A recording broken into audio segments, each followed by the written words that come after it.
नमस्कार दोस्तों। आज आपको बताते हैं मिडिल ईस्ट की कुछ ऐसी दोस्तों टेररिस्ट ऑर्गेनाइजेशंस जो पूरे वर्ल्ड में तहलका मचाती हैं और रीजनल लेवल पर और नेशनल लेवल्स पर ऑपरेट करती हैं दोस्तों। और सबसे खास बात यह है कि उनकी चर्चा सबसे ज्यादा अब जब इजराइल, ईरान, हमास, हिजबुल्ला ये जो वॉर चल रहा है इसमें चर्चा हो रही है दोस्तों। तो सबसे पहले बात कर लेते हैं हिजबुल्ला की। दोस्तों हिजबुल्ला एक शिया इस्लामिस्ट ऑर्गेनाइजेशन है और ये मिलिट्री विंग के तौर पर ऑपरेट करता है दोस्तों, स्पेसिफिकली लेबनान में। अब दोस्तों ये जो हिजबुल्ला है इसका प्राइमरी टारगेट और प्राइमरी एडवर्सरी ये मानता है इजराइल को और यूएस को। साथ ही साथ में ये मानता है कि भाई इजराइल जो है वो एक स्टेट नहीं है और इजराइल को जड़ से खत्म करना ही ये अपना मेन टारगेट मानता है। अब दोस्तों जो हिजबुल्ला है उसकी एक जिहादिस्ट काउंसिल भी है। अब ये जो दोस्तों जिहादिस्ट काउंसिल है हिजबुल्ला की वो उसकी मेन पैरामिलिट्री विंग के तौर पर ऑपरेट करती है। इसके अलावा हिजबुल्ला की है एक इस्लामिक जिहादिस्ट ऑर्गेनाइजेशन है दोस्तों, इसको यूनिट 910 भी कहा जाता है। दोस्तों ये जो इस्लामिक जिहादिस्ट ऑर्गेनाइजेशन है हिजबुल्ला की ये एक्सटर्नल अटैक्स करने का काम करती है और स्पेसिफिकली वेस्टर्न टारगेट्स का काम करती है दोस्तों पूरे विश्व में। अब दोस्तों ये जो हिजबुल्ला एक इस्लामिक शिया ऑर्गेनाइजेशन है दोस्तों, इसके पास में अपनी एडवांस मिलिट्री कैपेबिलिटीज हैं जिसमें मिसाइल सिस्टम्स हैं, यूएवीज हैं, प्रिसीशन गाइडेड मिसाइल्स हैं और एडवांस मिलिट्री कैपेबिलिटीज हैं जिसके दम पे ये टेरर फैलाने का काम पूरी दुनिया में करते हैं। इसका मेन टेरिटरी ऑफ इन्फ्लुएंस दोस्तों लेबनान से शुरू होता है। लेबनान से ये अटैक करते हैं दूसरी जगह में और कुछ इराक, ईरान और सीरिया में भी दोस्तों इनके एसोसिएशंस पाए जाते हैं दोस्तों। इसे यूनाइटेड नेशंस के द्वारा एक टेररिस्ट ऑर्गेनाइजेशन डिक्लेयर किया जा चुका है दोस्तों।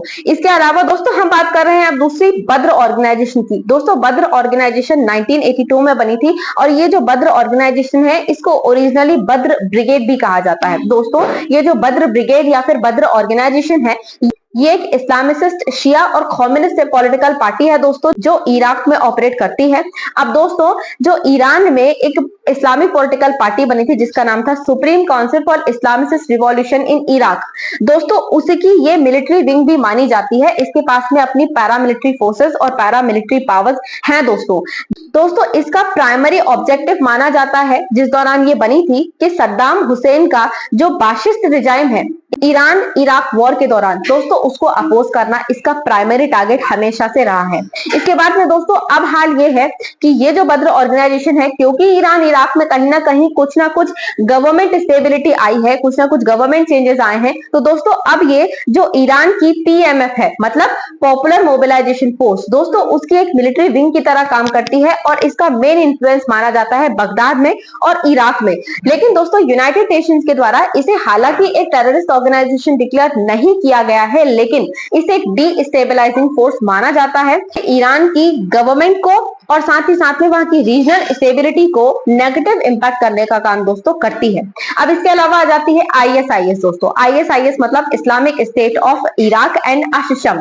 अब दोस्तों ये जो ऑर्गेनाइजेशन है ये एक शालाफी इस्लामिस्ट स्टेट बनाना चाहती है, शालाफी इस्लामिस्ट ऑर्गेनाइजेशन है दोस्तों ये। लेकिन शुरुआत में जिस दौरान दोस्तों ये बनी थी तो ये आईएसआईएस नहीं थी, इसका नाम था एक्यूआई मतलब अल कायदा ऑफ इराक 2003 में। और दोस्तों इसके बाद में जब 2010 में अबू बकर अल बगदादी के पास में एक्यूआई की पावर गई तो दोस्तों उसने सीरिया में इसको इन्फ्लुएंस करना शुरू किया, इसको बढ़ाना, इसका पावर बढ़ाना शुरू किया।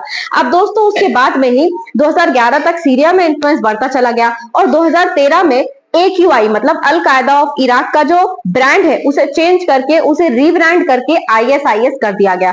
लेकिन दोस्तों 2014 में दोनों के रिश्ते अल कायदा के और जो आईएसआईएस है इसके रिश्ते आपस में खराब होने लगे, सेवर होने लगे और इसके बाद में आईएसआईएस ने सीरिया और इराक में अपना इन्फ्लुएंस बढ़ाना शुरू किया, पूरा कंट्रोल करना शुरू किया। उसके बाद में 2019 में जो इंटरनेशनल कोalition है उन्होंने मिलकर इस जो फोर्स है मतलब आईएसआईएस है इसको वहां से हटा दिया, भगा दिया। लेकिन कोवर्ट ऑपरेशंस दोस्तों इराक और सीरिया में अभी भी आईएसआईएस कंडक्ट करता है और इसका प्राइमरी एम इस्लामिक स्टेट को बनाना है एक तरफ और दूसरी तरफ दोस्तों ये बहुत सारे अटैक्स करना, आईईडी बॉम्ब अटैक करना, बॉम्बिंग्स करना, पूरे विश्व में इस्लामिक स्टेट को लागू कराने के लिए किडनैपिंग्स करना, किलिंग्स करना, टारगेटेड किलिंग्स करना, सुसाइड बॉम्बिंग्स करना, ये सारे काम ये ऑर्गेनाइजेशन करती है दोस्तों। और दोस्तों यूनाइटेड नेशंस के द्वारा इसे टेररिस्ट ऑर्गेनाइजेशन डिक्लेयर किया जा चुका है और इंडिया के द्वारा भी इसे टेररिस्ट ऑर्गेनाइजेशन माना जाता है और इसकी जितनी भी एफिलिएटेड ऑर्गेनाइजेशंस हैं उन सभी को भी टेररिस्ट ऑर्गेनाइजेशंस माना जाता है दोस्तों और बैन किया गया है।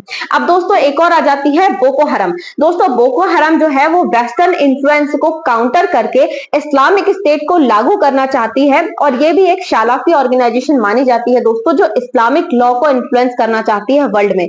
अब दोस्तों इसका जो मेन एरिया ऑफ इन्फ्लुएंस माना जाता है वो माना जाता है नाइजर में, नाइजीरिया में, कैमरून में और चैड में, जहां पर ये इस्लामिक स्टेट को लागू करना चाहते हैं, वेस्टर्न इन्फ्लुएंस को खत्म करना चाहते हैं और यही इनका मेन टारगेट भी है दोस्तों।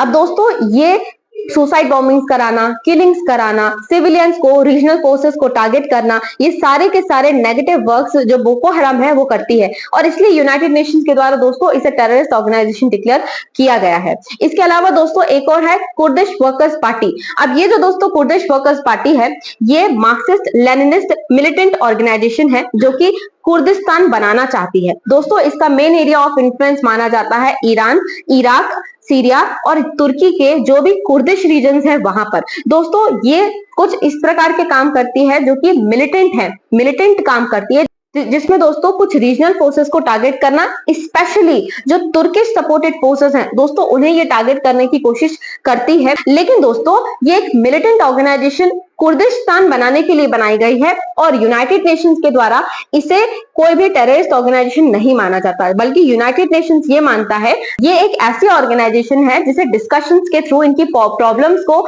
सॉल्व करके एक सॉल्यूशनल स्टेट बनाया जा सकता है दोस्तों। और इंडिया के द्वारा भी यही स्टैंड रखा गया है, इसके लिए कोई एक पर्टिकुलर ऑर्गेनाइजेशनल नेम इंडिया के द्वारा दोस्तों नहीं दिया गया है।